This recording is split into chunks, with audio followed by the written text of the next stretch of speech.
Hello and welcome to the Roughneck Minute, a Movies by Minute podcast where we go over the movie Starship Troopers 1 minute at a time.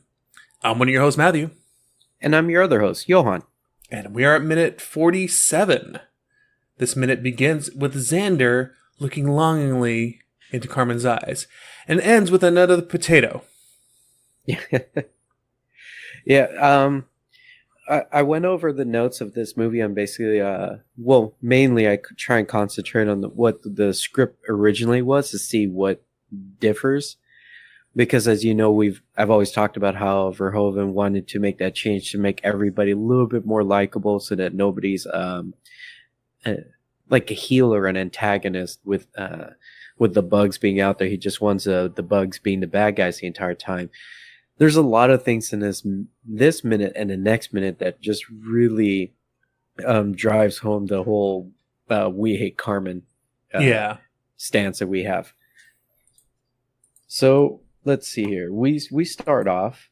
So he hands her the coffee and he says, like, thank you read my mind. You know, same thing as the last minute. Mm-hmm. And he says that it depends on who you're spending it with, correct? Yes. So at this point, he caresses her hair. She kisses his hand. What? And Xander notices the plot on the map instead of them leaning in. Okay. Like they started to have something already. In the movie, they didn't show it, even though it is kind of hinted that they are seeing each other. In the script, it was just obvious that Carmen wanted Xander already. Yeah. Which is everything we were saying about what she was like in high school before she grew. Did they I don't think they even really graduated. They're dropouts. They're all dropouts. They didn't show the graduation ceremony. No, they didn't. They just had the dance and then, we're going to be swearing in now. Yeah, they have the football match or a jump ball. Yeah. Then they go to the dance. And then the next day, remember, he says like, I'm shipping off after this dance. And then they start getting ready to enlist. Yeah. So they actually never graduate. Maybe you get your diploma in the mail. Yeah, Xander totally doesn't graduate. Yeah, well, maybe. So, yeah, we've been kind of speculating on like what kind of like education system this is. Maybe it's a no-frills, like, you know, federal education center where they're just milling out educations left and right, and then you get your diploma on the way out. It just spits out like a little receipt paper, or like in what is it, Demolition Man, where Sylvester Stallone is using the tickets for toilet paper. It just keeps coming out. So maybe that's how their diplomas come out. Yeah, probably. John Spotton, you are fined 1 credit. God, such a good movie. Yeah.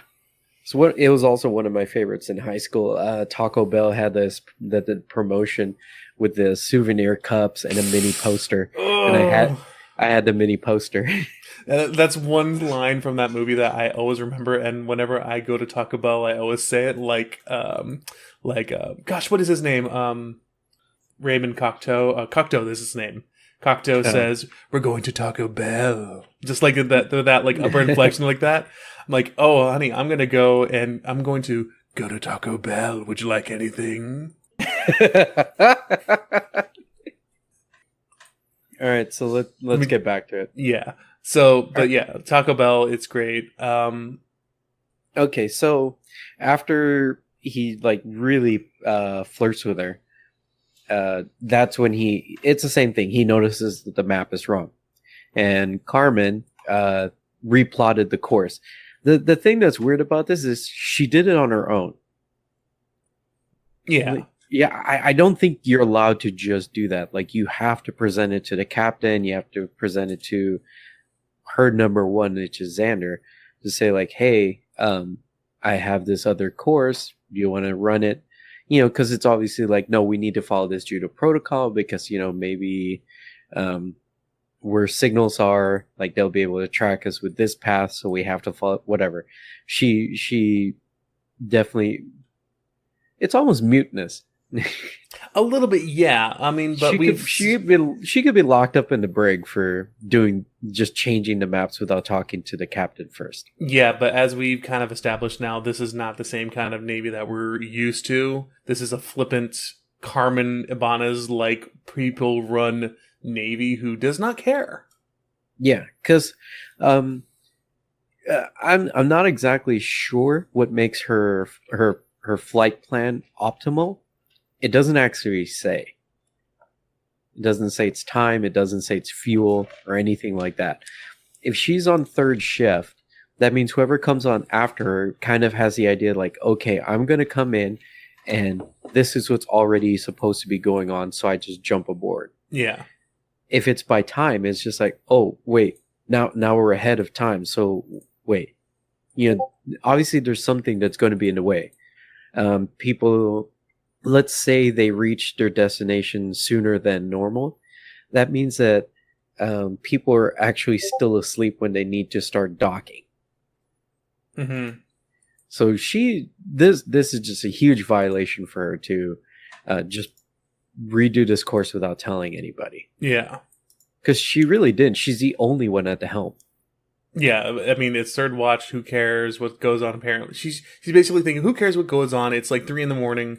I'm gonna plot a new course. Yeah, And honestly, it kind of really doesn't make sense to me about having a new course. Usually, when you're going to a place, I mean, like if okay, so we're not really sure where they're going. They didn't even show where they're going from Jupiter either. Like they're just in space right now, so they may just be doing a set of jumps. Well, you know what? Never mind. It does kind of make sense, but we're just never privy to the information. yeah, but I don't think everybody would be asleep if they're about to do jumps.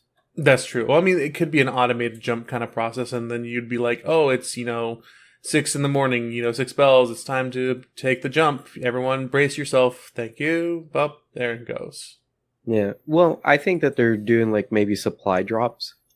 Okay. Like probably around the moons. Yeah, well, I mean, when we zoomed in the last couple minutes, it doesn't show any kind of other stuff, so they just may be out somewhere. Yeah. Well, whichever. Deeper space. There's no constellations that we can see that look, close to anything that we really see anyway. No, I think all the stars on this one are just random. Yeah. So, anyway, so he runs that check. He's talking to her about how they could possibly be a team. Captain Deladier says, "Is it Deladier or Deladier?" I thought we were, it's Deladier or something like that. Okay. All right, the captain. The captain, that's what I've been saying. The captain. Yeah. So that they should be a team. And then she's on that thing like, am I right? Mm-hmm. And it says that the whole thing's optimal, whatever. But regardless, it's just, she shouldn't have done it. No, definitely not. Like she bypassed protocol. She should have mapped it without consulting with the captain. Because also she's running all these, no. Because she would have to run kind of like a simulation of whether or not it's optimal or not. Mm-hmm. Which takes time. So that means she just went ahead and she's like, I think it will work. Well, so I've been actually thinking about this as you've been talking about it a little bit too. Maybe if you're at the helm, your discretion is how to get there the fastest, and you may not have to consult the captain about this because, as everyone who is listening to this probably knows, I get most of my sci-fi and navigational stuff from Star Trek: The Next Generation. And never do I hear, or some at certain points I hear Captain Picard saying, "Oh, go to something, mark something, something, something." But more often than not, he's like, "Okay, set a course to, Starbreath 33, engage." Yeah. Well, the big difference between Star Trek and Starship Troopers is Starship Troopers is more militaristic. You're going to have to answer to an XO. I guess, but there was that one episode where Tasha Yar came back, and that was an awesome episode, and they were all like battleship and everything at war with the Klingons. That was a good episode, man. Yesterday's Enterprise, check it out. It's on Netflix. No, but you know what I mean, though. I know. there's just not a lot of personal discretion left up to, especially a rookie. Yeah. This is her first time at the helm. Yeah.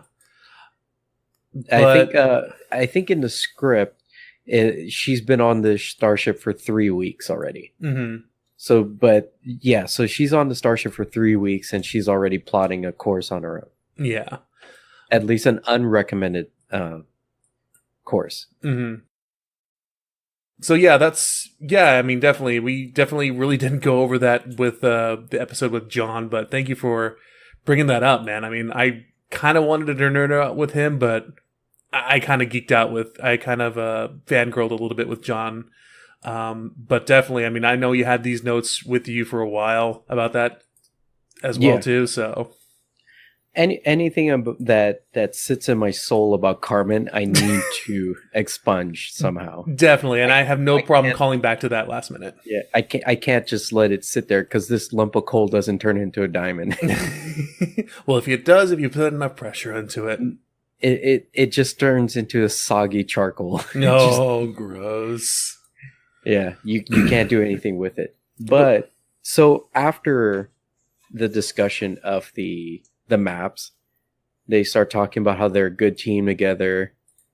Correct? Yes, and that's where we are in this minute right now, where Yeah. he's saying, "Oh, we're such a good team. You know what I want." Mm-hmm. So he doesn't say that per se in the Mhm. script. Instead, he turns his chair to her where they're looking at each other very closely, like they are at the beginning of the minute, well, 10 seconds in, moves a finger up her arm. So she's starting to get the idea already without him saying anything that I know what he wants. Yeah. So he's like doing that whole like moving the finger up her arm, and he puts his finger playfully around her breast. Yeah. So obviously that's completely different than the movie itself. Yeah, because at like pretty much 46:15 or 46:14, we see Xander kind of leaning in what it looks like for a kiss. Yeah. Because he's saying, "Oh, you know what I want?" And she's like, "No, I don't." But then he kind of leans in. But the scene changes a little bit, and we see the over the shoulder of Carmen at 14:16. Xander's looking down past her. So that's what I'm thinking. Is it a kind of a red herring misdirect to say, "Oh no, he wasn't going down for a kiss. He was pointing at something, trying to show her something." No. See, I know you're going to talk about the gravity well, Oh yeah.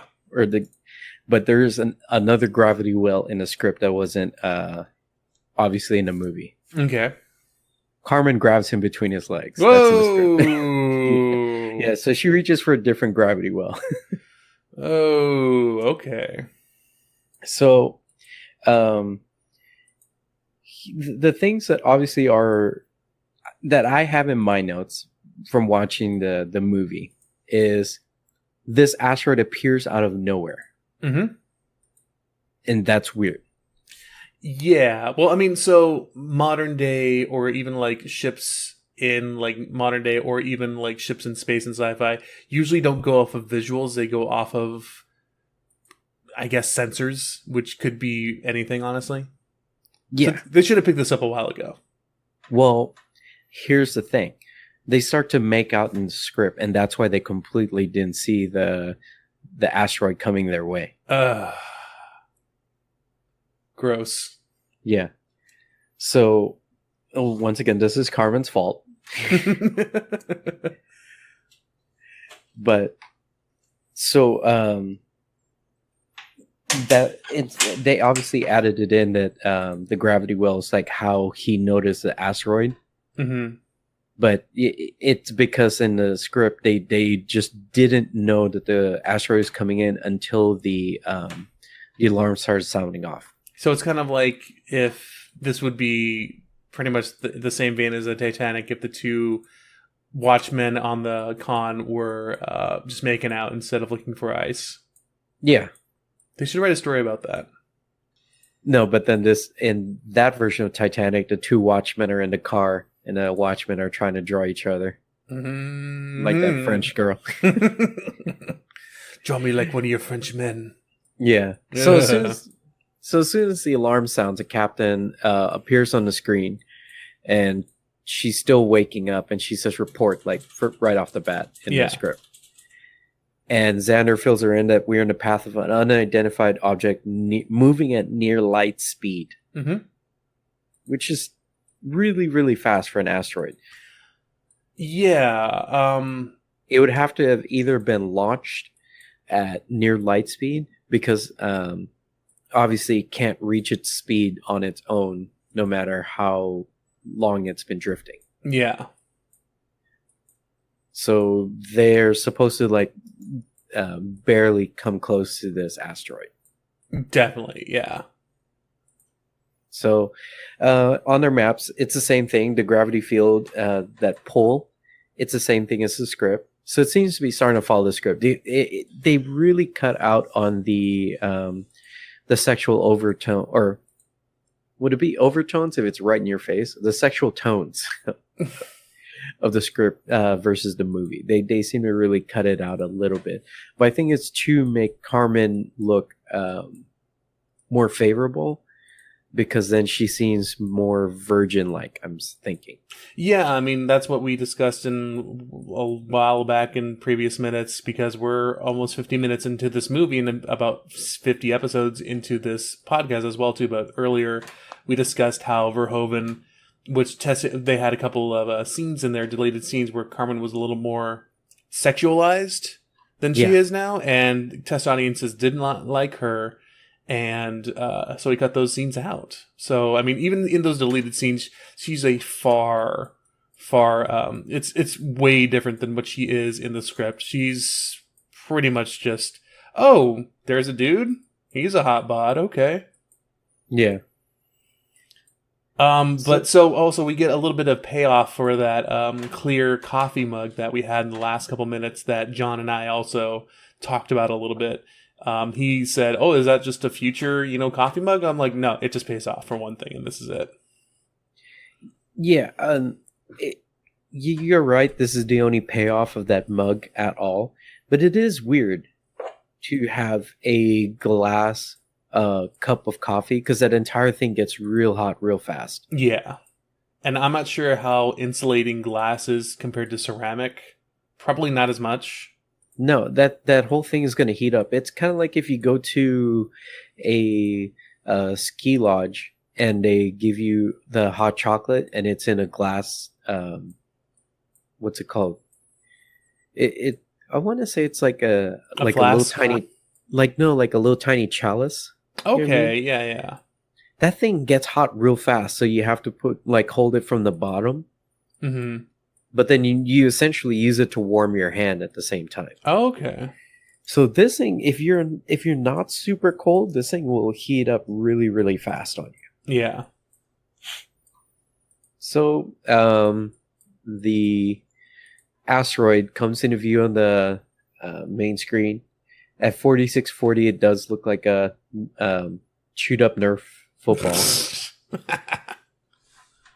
Well, that blur cam makes it look horrible. Yeah. But like we've said before, this is to kind of hide some of the imperfections of the visual effects. Mm-hmm. So, is there something you want to bring up about this part? So, not really. I mean, gravity wells, the little representation that they have on the screen is pretty accurate for gravity wells that they basically try to explain. It's basically a dip in the fabric of space-time. If you think of space as a sheet of paper, or if you think of space as a sheet that is connected at four corners and you put something in the middle of it, that would be its gravitational weight, or how much it pulls down on it. So if we look at this kind of scene or the screen, it looks like this asteroid is very, very heavy, but because it is pulling the fabric of space-time crazy into this. So that it may just have a lot of mass compared to the ship as well, too. So should this asteroid technically have kind of like a condensed amount of weight into it because of its size, because it shouldn't be able to pull on the ship as much. So it can Because if it's creating its own gravity, that would essentially give it its own orbit. a little bit, yeah. So I mean, so like everything pretty much in space has its own certain mass. Like if you got to a certain point, I hate to say it, but you know those mama jokes about how your mama's so big she has her own, you know, satellites or whatever it is.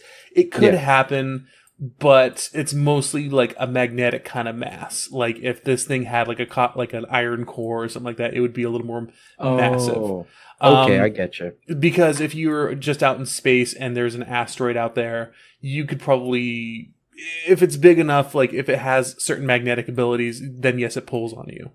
But if it's just a rock, it's just a rock. It would Wait, be would that mean that the unobtainium in Avatar would essentially make that planet way like have a higher gravity on it than it showed in the movie? it technically probably does, but only to a certain point. Like take like this difference like on Mars, the gravity is about, I want to say, a quarter less than it is on Earth. So it's a little bit lighter, but you still feel the effects. So Unobtainium planet, I'm sorry, Pandora. I don't even remember that movie that much. But that planet would have probably maybe been, I want to say, like 1.5 gravities. Saying like one gravity is Earth, basically. Yeah. So it'd probably be like 1.5 gravities, which would mean that you would weigh a little bit more and it would be kind of stressful at first, but as soon as you got on the planet, like maybe about a weekend or so, you probably get used to it. But I don't know. I mean, that's why they had those avatar people running around a little bit longer limbs and how tall they were, because that means that I guess the gravity was a little more, so they evolved to have longer limbs and be taller so they don't have to have that much effect on gravity. I guess, but I don't know. It just makes it weird that someone that would have to get acclimated to a greater pull of gravity, you wouldn't bring someone that would have to push himself on a wheelchair. No, well, I mean, It would so make it incredibly difficult for him to try and move himself with all of a sudden having to deal with 50% more mass to uh, his work. there's a lot of things that are wrong with that movie, Oh yeah, and no. I only gravitation. watched it once. I only watched it once. I could not watch it a second time. And I, honestly, I I was go ahead. I was so disappointed in that movie. Yeah, I don't care about the visual effects are one thing, but after a while you're just like there is no other payoff to this movie. I'm sorry. I know there's a ton of people that like this movie, but I didn't feel a big payoff. The ending was so predictable. It was good, but so predictable. it's Space Pocahontas. Yeah, but the fact that they're making a trilogy out of it, they're making four in total, so they're making three more, correct? I think so. I have no idea where they're going to go with it. I mean, Yeah, I if know. This is going to be Matrix Reloaded and Revolutions I was and one more. I was kind of okay with Reloaded, but did not like Revolutions. Yeah, Reloaded was good. So we may get that, but like I don't know. They conquered their planet back. They have it again. So what's going to come on the second one? Maybe Earth comes back to try and reclaim it. Makes no sense. They give I them don't know. smallpox, and then there's a Trail of Tears, and then they give them reservations. Yeah. Deep That's about cut. that's essentially the side plot of what it is. I mean, this was a multi-million-dollar budget Fern Gully. It's a joke that's been going around. It's Fern Gully. You know, honestly, I'd be a little more happy with it if they did have Tim Curry in it. So there's that. Yeah. Uh, Oh, I don't know. I let me go back to this a little bit on the okay. gravity well too. So I was just thinking about this a little more too. So as I said before, sometimes yeah, these things do have gravity wells. They do have a certain pull on it, but this thing does not look big enough to actually have a pull, especially the amount that it shows in that coffee cup. Um, it would probably, I mean, if it was big enough, it probably would pull on something. But this would have to be like a heavy, heavy metallic asteroid to do even something like that, and be a ton bigger. One thing I have a real problem with, though, is I believe at 4650. Let me see if I can get to it real quick. Yeah, because that was my other question about it was the how much the gravity pull was affecting the coffee. Mm-hmm. If they tried to dodge it, it would pull them in. So that's one thing It would have done more damage. Yes. So if they're going head on to it right now, and if it has as much gravity as it's saying that it has, they would speed up basically because it's pulling them closer to it, and they would have to basically maneuver around it by going laterally or laterally down instead, like kind of swing shotting around it, basically pointing their thrusters up on the ship and then pushing down. Yeah. But one of the things I found a little bit funny is at 4654, a little bit towards the very end of this scene, where Carmen gets a little bit of a special panel that pops up, which she breaks glass with her hand. Yeah. And nothing happens to her hand. No. So this is okay. This is the one thing that we know what it is, and we're gonna say it what it is because I'm kind of tired of doing the spoiler kind of thing on this. You've seen this movie. Sugar glass. It's sugar glass. Sugar glass. No. But what I mean is, I'm tired of the spoilers. This is speaking of, we're doing this recording on the 20th anniversary of Starship Troopers. Happy anniversary, Starship Troopers! Happy anniversary! Yay! So, if you haven't seen this movie already, we're done not spoiling it for you. We're going to spoil the hell out of it for you. Yeah. And then in the next minute, this thing is going to fire thrusters. Now, we've kind of talked about, the weirdness of the button placements on the ship beforehand, too. This would probably be the place where you would put, or like a place where you would put that detach cable or the umbilical detachment, but you would pull it up and make sure it isn't touched, kind of thing. But instead, this is the boost, the turbo boost, like in Galaxy Quest. Yeah, this, like the plate where, okay, so the console that comes up should have something like the emergency alarm to everybody to unlock all the emergency shuttles or something like that. Not your everyday use boost. Yeah. I mean, I'm not saying that they're going to use turbo boost every time they go around. I mean, this isn't like RC Pro-Am or something like that on the NES. That was a great one. Yeah, it's a fun game. Oh, yeah. But you know what I mean? This isn't something you would lock away. No. I mean, you can definitely use boost at a certain point, but it's not something that needs to be under glass in a hidden compartment in the middle of your console. Yeah, because something like this is something that if you're going to hide away something that you don't want accidental contact with, it would be something a little bit more important than boosters. It would be detaching the helm, cutting off. I don't know. Yeah, I'm cutting off umbilicals, exactly, like in the undocking one where we had the issue where it was turning on something, but it was really turning off something, kind of thing. Yeah, the only reason why I wouldn't say cutting off the umbilicals is because I wouldn't see them trying to cover the glass again and again just because they detach the umbilical. I'm not even saying just a glass, but just like a switch cover, just something that you flip up and then you flip the switch. Yeah. No, but if she's gonna have if she has to break the glass, I would assume it's because they're never going to come back to fix that panel ever again. Yeah. So that's why I think it should have been something like an emergency shuttle pods or something like that. Yeah. The one thing I will finish up this minute with, because we're pretty much at the very end of this minute, they should be boosting now.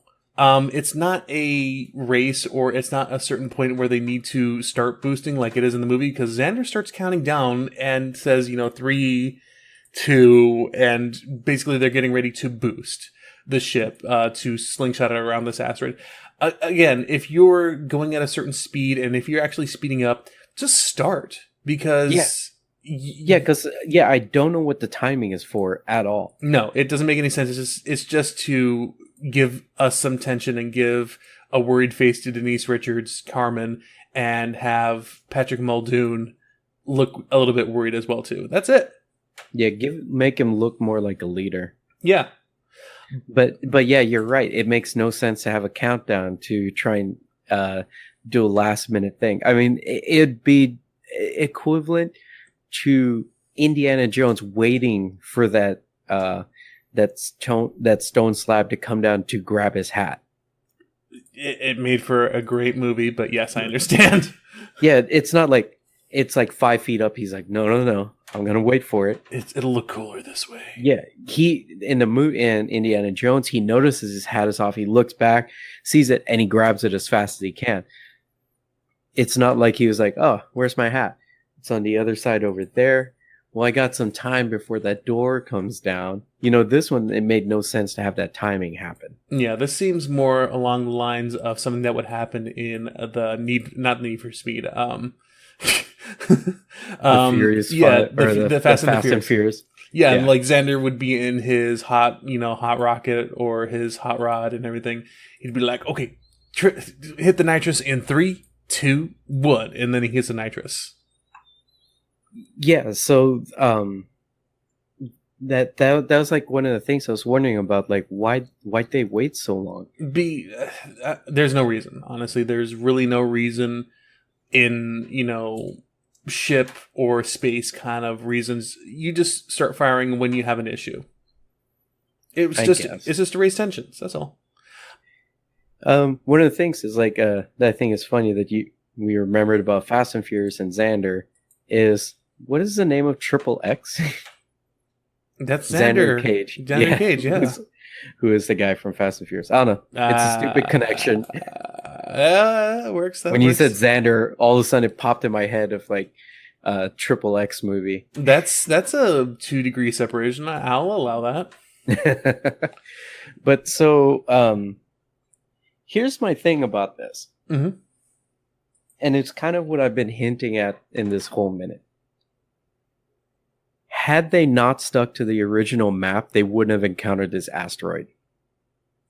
Okay, I'll accept that. Sure.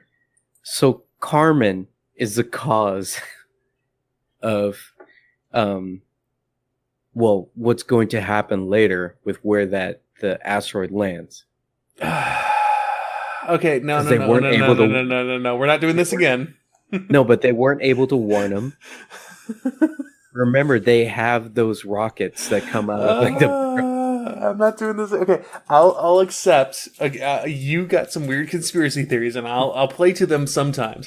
I am Asteroid not. Was an inside job by Carmen. I am not going to accept that because of Carmen, the asteroid landed on BA. The asteroid is going to land on BA regardless of Carmen being there to hit it or not hit it or whatever.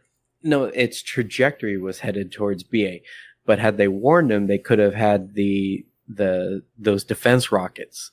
Okay, so I'll allow this. I'll allow a part of it, saying, hey, if Carmen didn't make that course correction, they probably would have seen it and then were able to warn them. Maybe, or if they didn't make the course correction, they may have not seen it at all. And then they still would have hit BA. But regardless, it still would have hit BA. All right. Well, they still lost their communications because of her. Yes. But we don't see that until the next minute because what's going to happen? We're at 46:59 and everything is red. The captain has set the for evasive maneuvers. And oh my gosh, they're waiting for the perfect time to boost. Xander says 1 or 3. And then that's it. Yeah. Like it's right before he says the next number. What that number is, stay tuned and find out in the next Roughneck Minute. Well, yeah, that makes the end of this minute. That actually brings us to the end of this minute. Do you have anything else you want to talk about in particular this minute? The asteroid was an inside job by Carmen. She was working in cahoots with the bugs. And okay. In 50 years, we will have these nodes shown from the record, and we will finally have proof. I got my own conspiracy theories, but we're not going to get to that until the thing actually hits BA. You're just living in your own little world, man. You just gotta think and see that the man is trying to stop you from knowing all these things that you already know. You know, you know what you're doing right now? You're spreading disinformation, which there's a partially truthfulness in there, but you're spreading disinformation, man. You're part of the problem. It's gonna be on the. I think it's already leaked on the WikiLeaks. Oh yeah, about Carmen. Oh, it definitely is. Again, misinformation. You're just diverting. Yeah. All right, where All can they right. find you, Johann? Okay, you guys can find me on J-D26 on Instagram and Twitch. And you can find me on Twitter at OMG It's Johann. And you guys can find me at AltTabMatt pretty much anywhere online, from Instagram, Twitter, Twitch, LinkedIn, who knows? They wouldn't find you on LinkedIn under AltTabMatt. You don't know Can that. Yeah, I don't know, maybe. Ah, I'm all pretty right. much, as I said, I'm AltTabMatt pretty much anywhere. You can probably follow me on LiveJournal at AltTabMatt. I've had that thing forever. Oh, Jesus. I don't even know what I know I got one, and I never wrote on it. I did a test page once, and I think that's all I wrote. I don't know. I'm pretty sure it was tied to my AOL account, so I have no idea how to get back into it. Yeah. But you guys can follow the show at The Roughneck Min on Twitter. That's MIN. You can go to our Facebook group, The Roughneck Minute Billet, BILET, to continue the conversation and talk about weird gravity wells and weird Conspiracy theories. Yes, conspiracy theories. We love conspiracy theories. And tell me I'm right. And you can follow the show or go to our website to see any past episodes or show notes at theroughneckminute.podbean.com. So you can follow us on iTunes, Google Play, Stitcher, and YouTube. Please like and subscribe and leave us any ratings and reviews. We really do appreciate it. Yes, we do. That's how it's done. That's how it's done. But once again, we'd like to congratulate Starship Troopers on its 20th anniversary. That is today. Yeah. Yep.